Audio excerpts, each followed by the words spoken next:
श्री शिवाय नमस्तुभ्यम।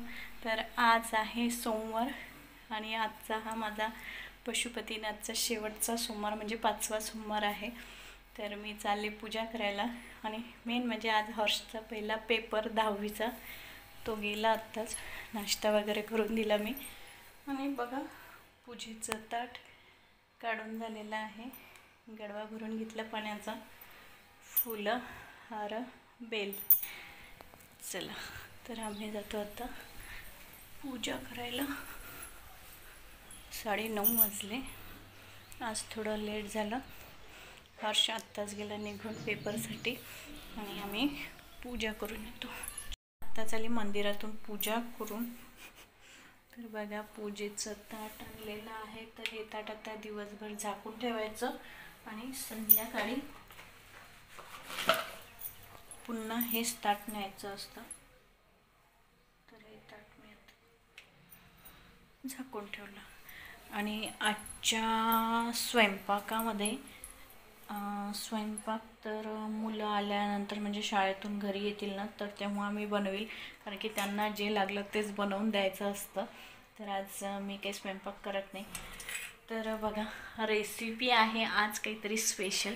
तर हे हा आहे मैदा, यामध्ये दही आहे 2-3 चम्मच। हा जो पोहे खायचा चम्मच आहे ना, या चम्मचनी 3 चम्मच दही आहे, 1 वाटी मैदा आहे।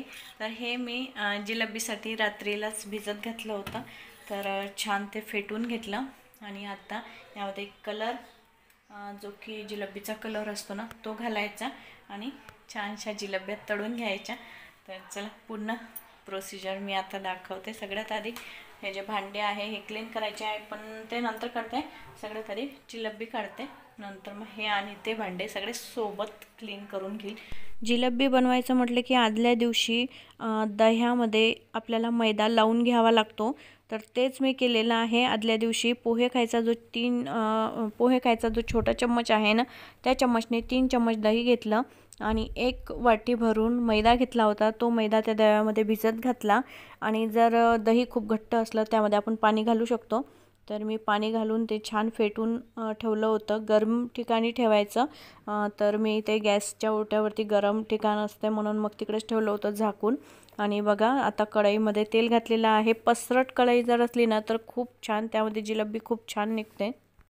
तर इकडे पाक करायला ठेवला, गॅस फुल केला आणि तेल पण तापलं। हे पायपिंग बॅगमध्ये घेतलं आणि एवढं सारण बाकी आहे।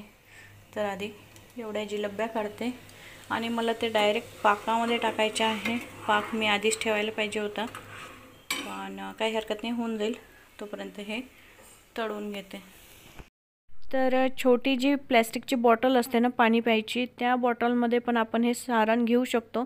त्या बॉटलला छोटंसं होल करायचं आणि त्यामधून पण खूप छान निघते। तर माझ्याकडे पायपिंग बॅग होत्या म्हणून मग मी पायपिंग बॅग घेतलेली आहे, बघू शकता। त्याला आता छोटंसं एक छिद्र पाडून घ्यायचं आणि कढईमध्ये छानशा जिलेब्या काढून घ्यायच्या। पातळ करू शकतो, जाड पण करू शकतो। तर माझ्या खूप पातळ जिलेबी तयार झालेल्या आहे। पातळ जर असली ना तेलामध्ये छान त्यात कडक तळल्या जातात आणि पाकामध्ये पण कडकच राहतात, म्हणून मी बारीकच छोटंसं छिद्र पाडलं होतं। आणि बघा किती छान अशा जिलेब्या काढून घेत आहे।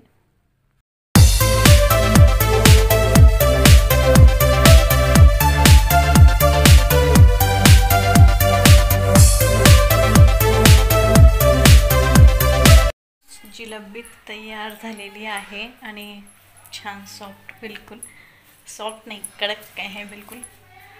तर एक वाव, फक्त आकार व्यवस्थित गोल गोल आलेला नाही, पण जिलेबी तयार आहे बघा। आणि दाखवते मी तुम्हाला, पाक आतमध्ये गेलेला आहे, हे बघा। तर चला खाली मी नेऊन देते ताईंना, कारण की जिलेबी आता घरी खायला कोणीच नाही आहे सध्या। तर खाली पार्थ आहे, त्याला नेऊन देते आणि आई आहेत। चलो, आज आहे सोमवार आणि आत्ता आहे 8 तारखेला महाशिवरात्री आणि ही सगळ्यात मोठी शिवरात्री असते। तर महादेवाला सगळे जायसाठी म्हणजे पचमढीला मोठ्या महादेवाला जायसाठी जे भाविक सगळे मंदिरात जमा झालेले आहे आणि हे जे वाजत आहे ना, हे तिकडेच वाजत आहे. तर इथून 1.5 क्विंटलचा जो लोखंडी बाण असतो तो खांद्यावर घेऊन ते वरती चढणार आहे. तसं इथून तो काय म्हणतात त्याला, ट्रॅक्टरमध्ये ट्रकमध्ये घेऊन जाणार आहे आणि तिकडे गेल्यानंतर तो खांद्यावर घेऊन 1.5 क्विंटलचा जो बाण आहे, धनुष्यबाण असतो, धनुष्यबाण नाही सॉरी, त्रिशूल जो असतो ना, तो घेऊन वरती चढायचा आहे. तर तो घेऊन जात आहे. तर तेच तिकडे आरती सुरू आहे आणि आत्ताच मी दर्शन करून आले तिथून. त्यांची ही यात्रा 4-5 दिवसाची. नंतर मग फिरत म्हणजे उज्जैन, ओंकारेश्वर हे सगळं दर्शन करत ते घरी येणार आहे. आणि अशी ही ट्रिप चालली. तर खूप लोक आहेत त्यांच्यासोबत आणि तेच आम्ही आरती करायला जाणार होतो तिथे, पण आरतीला खूप वेळ आहे म्हणून मग दर्शन करून आलो आम्ही फक्त. आणि आता दुपारचे वाजले 2. तर चला, मुलं येतील आता शाळेतून.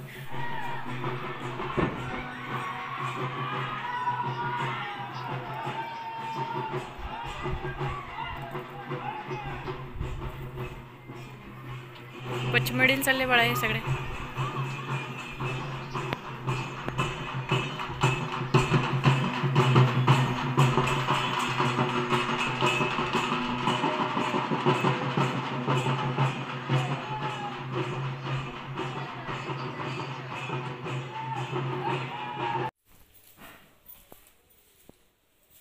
हे कुठे लागते आई?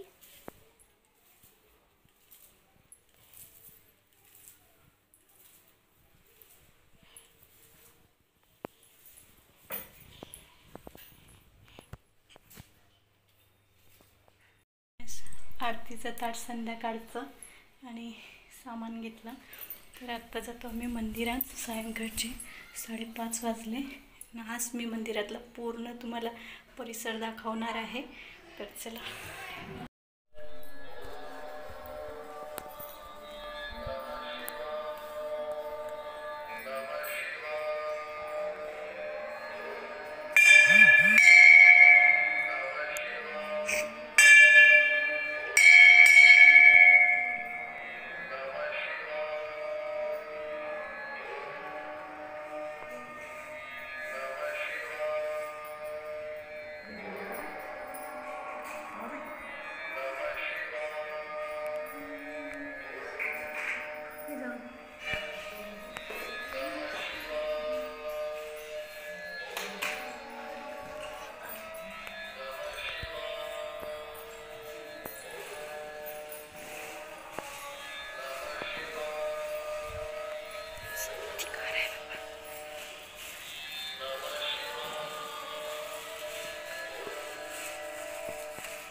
आणि आता संध्याकाळचा स्वयंपाक करून झाला आणि जिलेबी पण काढायला बसली मी, कारण की थोडंसं मी सारण राहू दिलं होतं जिलेबीचं.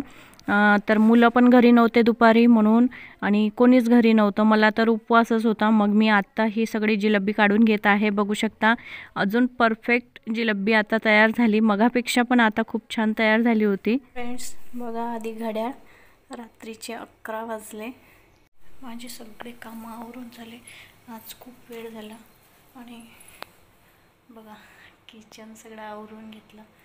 तर चला, आजचा ब्लॉग पण इथेच संपवते. आणि सोमवार म्हटलं की मी सगळं आवरून, तसं तर रोजच भांडे वगैरे क्लीन करूनच ठेवते मी रात्रीचे, एखाद्या दिवशीच राहिले तर राहिले. पण मला सवयच आहे रात्रीचे भांडे क्लीन करायची. चला तर आजचा ब्लॉग इथेच संपवते. आय होप तुम्हाला हा पण छोटासा ब्लॉग आवडला असेल तर नक्की लाईक करा आणि सबस्क्राईब करायला विसरू नका.